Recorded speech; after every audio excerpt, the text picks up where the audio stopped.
আসসালামু আলাইকুম। আপনাদের মাঝে আবারও একটি ড্রেসিং টেবিল ও একটি ওয়ারড্রপের ভিডিও নিয়ে আসলাম। দুটি ফার্নিচারই অনেক সুন্দর। এটা সম্পূর্ণ গ্লাসের কাজ করা হয়েছে। এটা দুই পাশেই গ্লাসের থাকা হবে, দুই পাশে গ্লাস ফিটিং হবে, সামনে গ্লাসের পাল্লা হবে।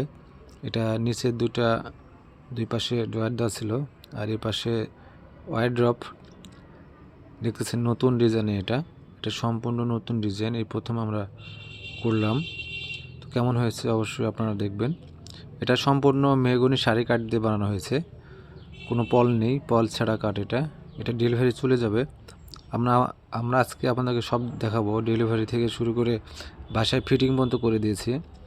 আসলে গ্লাসের যেগুলো মালগুলো হয়ে থাকে সেগুলো বাসায় যে ফিটিং নাগুলো অনেক সমস্যা হয়ে যায়, কারণ রাস্তা খারাপ হলে ভেঙে যায়। দেখেন বানিশটা কত সুন্দর করে করা হয়েছে। আসলে কাঠি কাঠ কালারটাই সবচাইতে অনেক ভালো কালার। আমরা সবসময় কাঠি কাঠ কালারটাই করে থাকি, তারপরেও মডিফাই করে অনেক কাস্টমার যেভাবে চাই সেভাবে আমরা করে দেওয়ার চেষ্টা করি। তো দেখেন গ্লেস আসলে কাচের মতো হয়ে গেছে। এটা ড্রয়ার আমার তালা লাগানো হয় নাই, তালা লাগাবো, বাসায় যে ফিটিং করে দেবো সম্পূর্ণ কাজ। তো আজ শুরু থেকে শেষ পর্যন্ত আপনাদের জন্য ভিডিওটি দেখার জন্য অনুরোধ রইল। আপনারা একটু দেখবেন, দেখে কেমন হয়েছে কমেন্ট করবেন। আপনাদের প্রয়োজন হলে আপনারা যোগাযোগ করতে পারবেন। আমরা আপনাদের সেবায় সবসময় আছি। দেখেন একটু দূর থেকে দেখাই। অনেকেই বলতে পারেন ভাইয়া গ্লাস লাগানো হয় নাই, ভিডিও দিচ্ছেন। আসলে বাসায় যে উনি লাগিয়ে নেবেন সে কারণে কোনো কিছু লাগানো হয় নাই।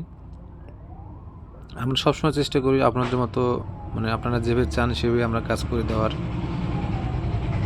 দেখেন উপরে ডিসপ্লিং একটা বাল্ব হবে, আয়না আছে, মিডিলে দুটো ড্রয়ার, দুই পাশে দুটো পাল্লা। এই যে মাল ডেলিভারি চলে যাচ্ছে, আমরা ডেলিভারি যাওয়ার সময় ভিডিওটা করে রেখেছি। সম্পূর্ণ ভিডিও বাসায় যে ফিটিং পর্যন্ত আপনারা দেখতে পারবেন। তো কেমন হয়েছে অবশ্যই আপনারা কমেন্ট করবেন। তো এর আগেও ইনি সৌদি প্রবাসী ভাই, এর আগেও 3টা খাট নিয়েছেন। তো আমরা আবারও তার বাসায় 2টি ফার্নিচার দিলাম, একটা ড্রেসিং টেবিল ও একটা ওয়ারড্রপ। তো কেমন হয়েছে ভিডিও ফার্নিচারগুলো দেখবেন। ধন্যবাদ সবাইকে।